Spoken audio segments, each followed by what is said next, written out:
Bienvenidos a su programa Que Alguien Me Diga. Gracias a Dios estamos acá en este día con el propósito de iniciar nuestra segunda serie que hemos titulado en esta ocasión El pecado que nunca será borrado. Es un gusto poder saludarle a través de este medio, es un gusto poder compartir con usted la santa palabra de Dios.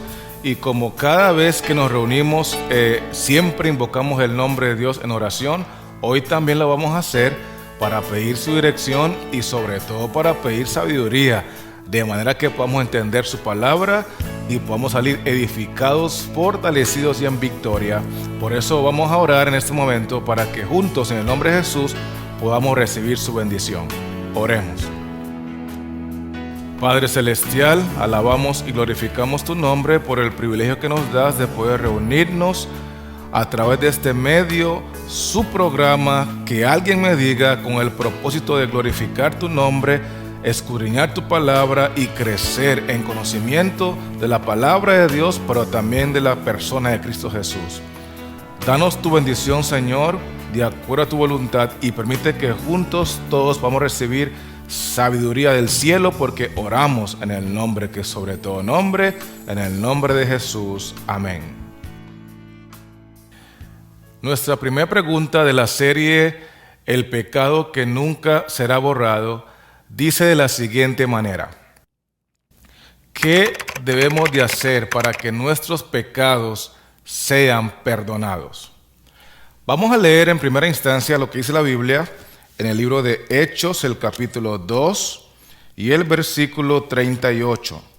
Hechos, el capítulo 2 y el versículo 38, que dice de la siguiente manera, hablando acerca de los pecados para que sean perdonados. Dice así: Pedro les dijo: arrepentíos y bautícese cada uno de vosotros en el nombre de Jesucristo para perdón de los pecados, y recibiréis el don del Espíritu Santo.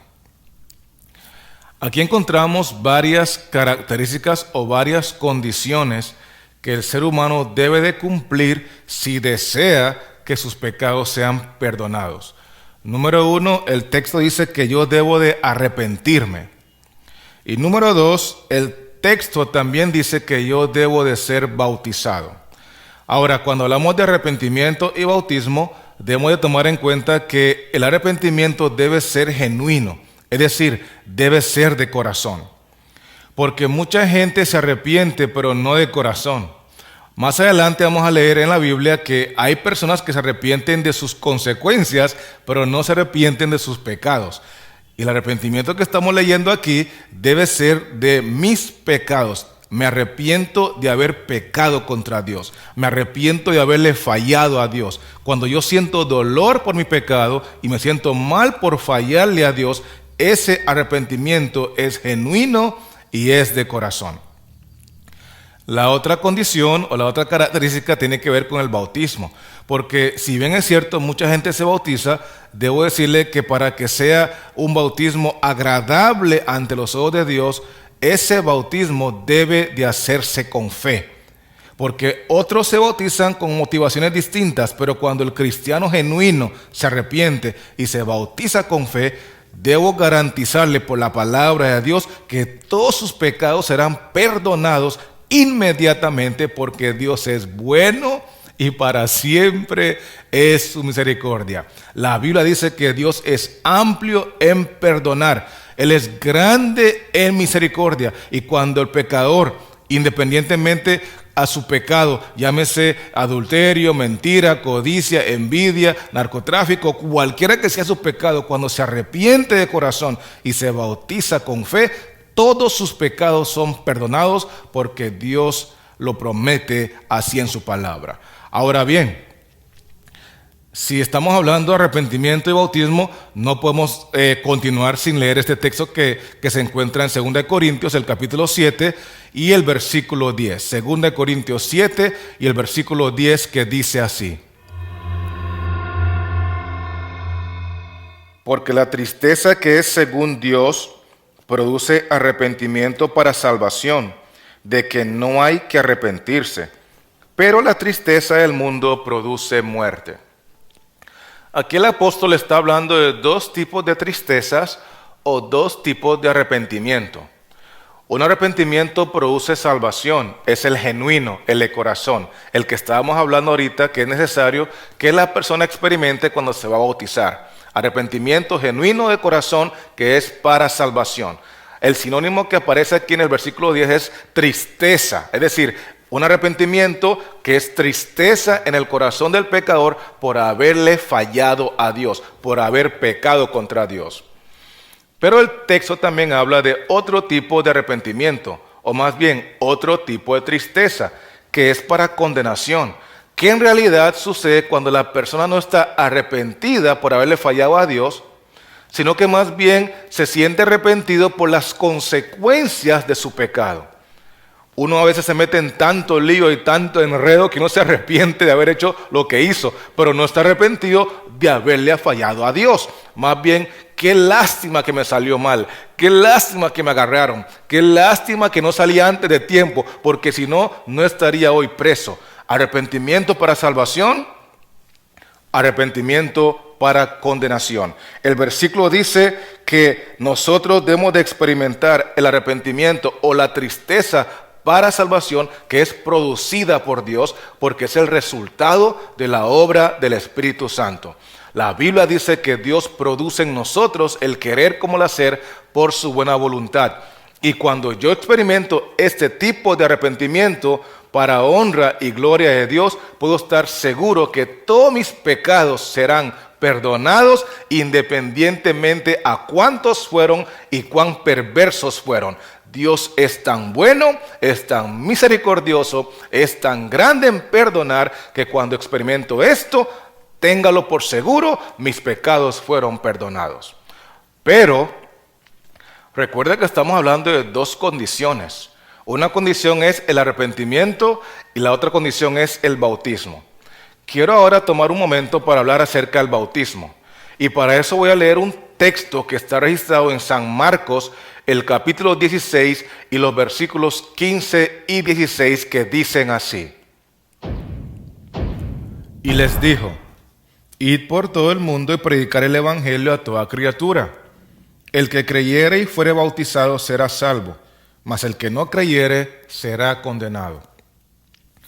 Hablamos acerca de las dos condiciones bíblicas para que mis pecados sean perdonados y hemos analizado con cuidado el detalle o la condición del arrepentimiento.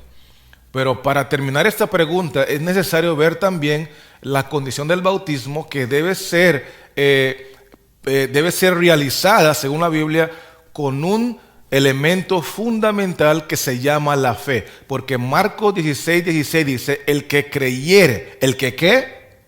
El que creyere y fuere bautizado será salvo.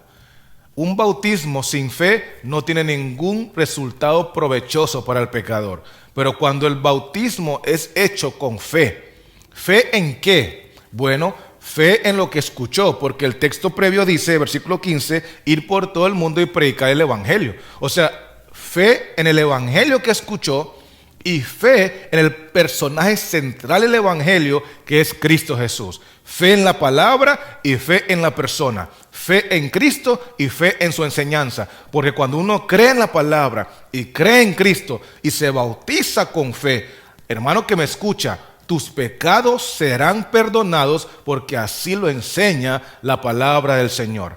Así que para resumir la pregunta número 1, ¿qué debo hacer para que mis pecados sean perdonados? La respuesta, según la Biblia, es que yo debo arrepentirme de corazón y debo ser bautizado con la fe en el Señor.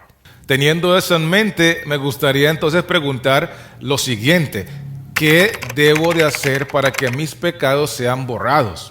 Escuchen bien esta pregunta porque parece lo mismo a la primera, pero no tiene nada que ver con lo primero.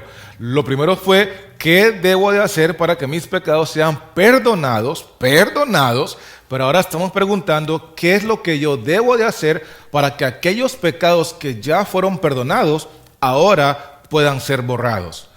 Para eso vamos a leer lo que dice la Biblia en Hechos, el capítulo 3, versículo 19, donde dice así: así que arrepentíos y convertíos para que sean borrados vuestros pecados, para que vengan de la presencia del Señor tiempos de refrigerio. Al igual que en la primera pregunta, encontramos que había dos condiciones que el pecador debía de cumplir para recibir perdón de sus pecados.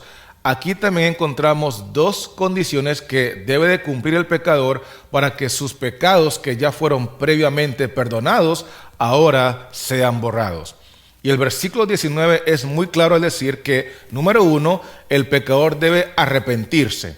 Y número 2, el pecador debe convertirse. Pero ven acá, Watson, no es lo mismo arrepentirse y bautizarse que arrepentirse y convertirse. Para nada. Una cosa es estar arrepentido y bautizado, y otra cosa es estar arrepentido y convertido. De paso, pregunto, ¿cómo es que entra el trigo y la cizaña a la iglesia? Ahorita vamos a leer el texto, pero ¿cómo es que entra el trigo y la cizaña a la iglesia? Porque según la Biblia, dentro del pueblo de Dios, dentro del cuerpo de Cristo, dentro de la iglesia hay trigo y hay cizaña. Entiéndase por trigo a los que están haciendo la voluntad de Dios, y entiéndase por cizaña a los que solamente están en la iglesia, pero no están haciendo la voluntad de Dios. Porque no todo el que dice Señor, Señor, entrará en el reino de los cielos. Pero la pregunta es, ¿cómo es que entran ambos grupos a la iglesia? Y la respuesta es a través del bautismo. Tanto el trigo como la cizaña, ambos se bautizan para entrar a la iglesia. Pero, ¿cuál es la diferencia entre uno y el otro?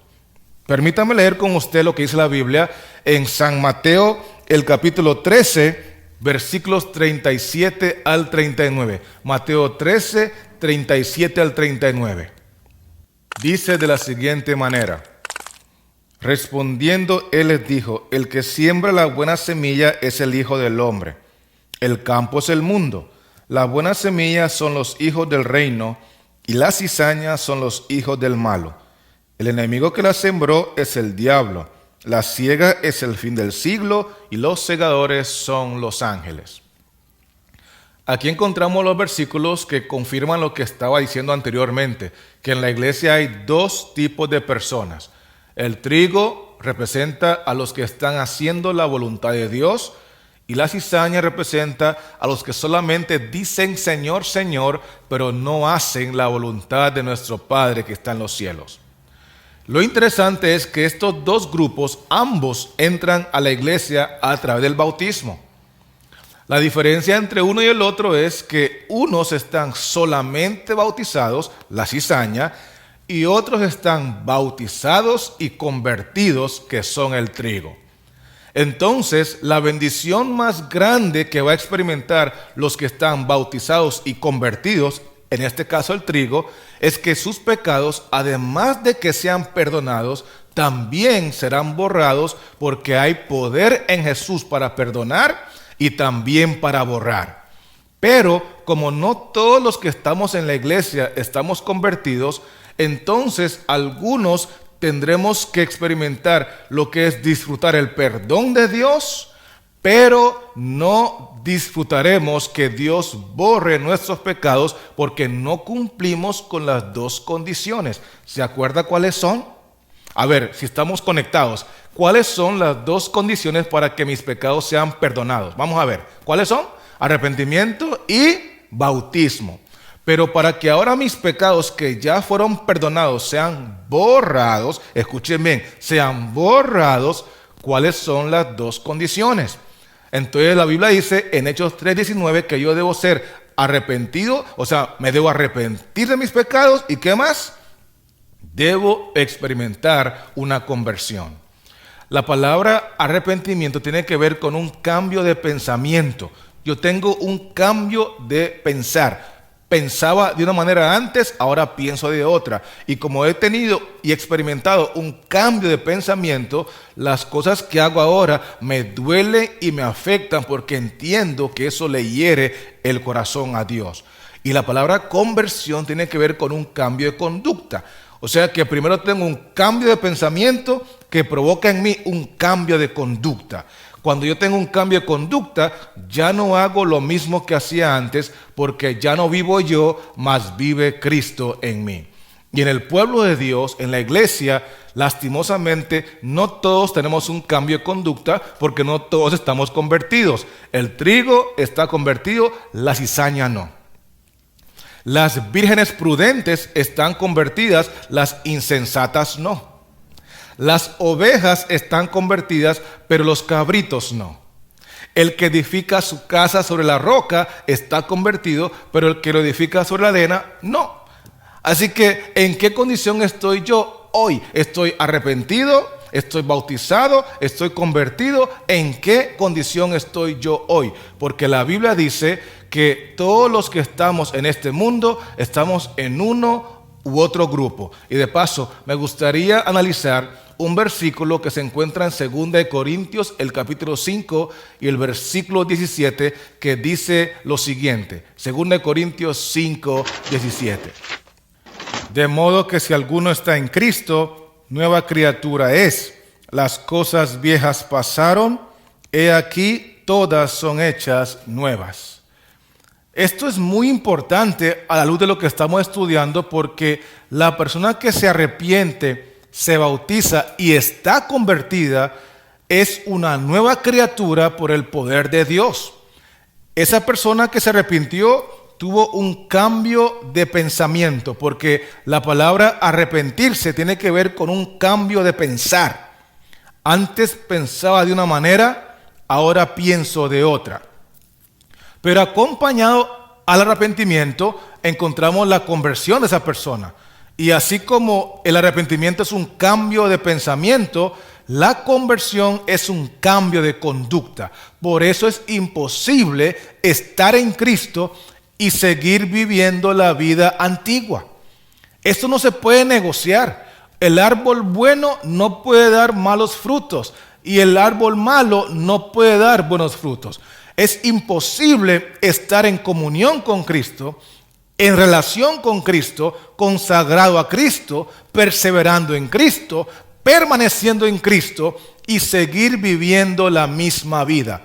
Naturalmente usted va a empezar a disfrutar otras cosas, ir a otros lugares, hacer otras cosas. ¿Por qué? Porque es una nueva criatura en Cristo Jesús. Las cosas viejas pasaron, he aquí todas son hechas nuevas.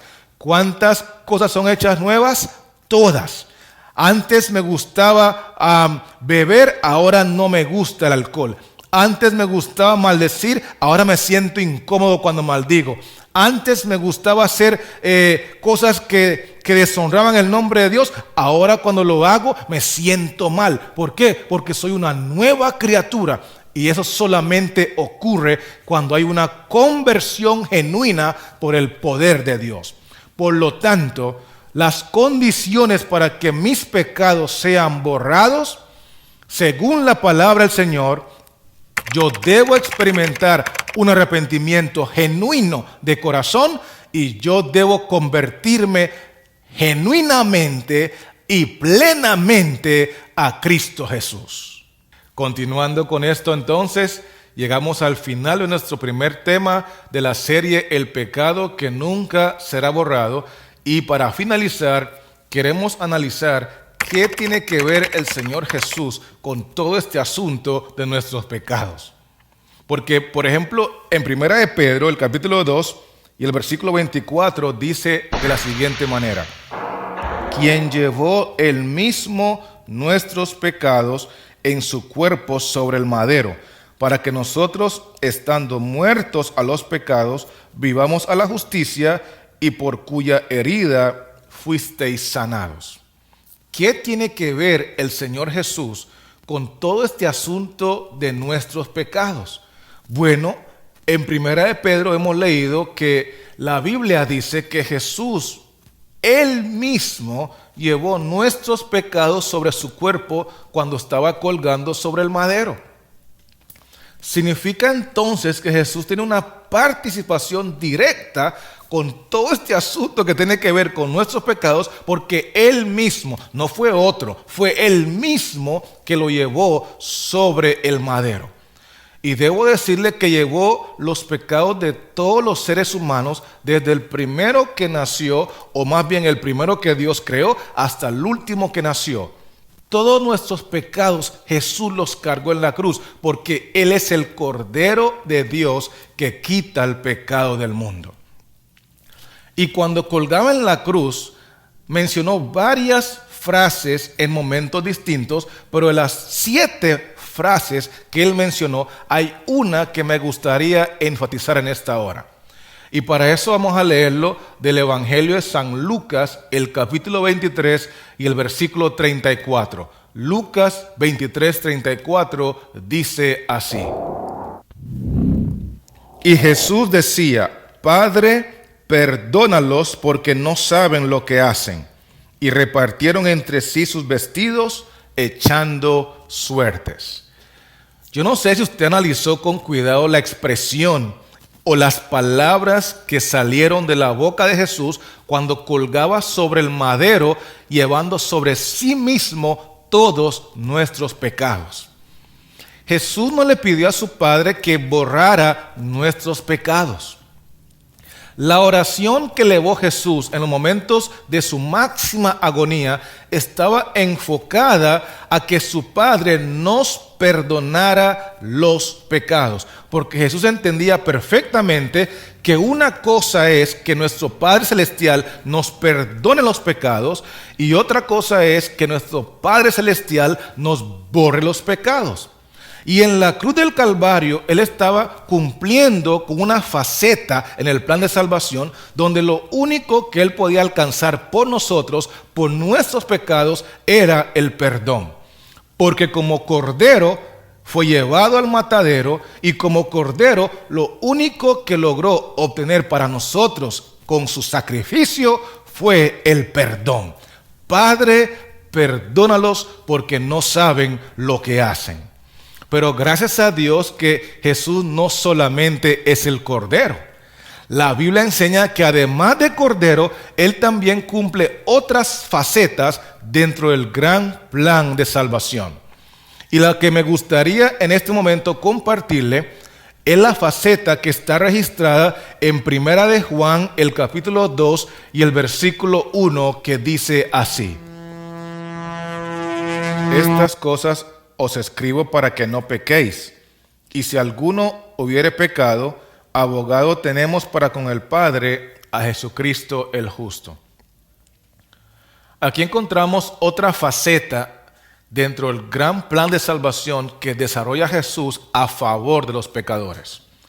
Porque una cosa es lo que Él hizo en la cruz del Calvario, cuando fue colgado sobre el madero y cargando todos nuestros pecados sobre su cuerpo. Allí Él era el Cordero. Allí Él era el sacrificio. Y como Cordero, lo único que Él logró resolver en el contexto de nuestros pecados fue obtener nuestro perdón. ¿Se acuerda que Él oró a su Padre y dijo: Padre, perdónalos porque no saben lo que hacen? Él no pidió al Padre que borrara nuestros pecados, sino más bien pidió: perdónales sus pecados. Porque como Cordero, Jesús entendía que lo único que Él podía alcanzar era nuestro perdón. Por eso era fundamental que Él se levantara al tercer día. Por eso era crucial que Jesús resucitara y ascendiera al cielo para continuar con el plan de salvación, porque lo que Él está haciendo hoy en el cielo es tan importante, tan crucial como aquello que hizo en la cruz hace como 2000 años.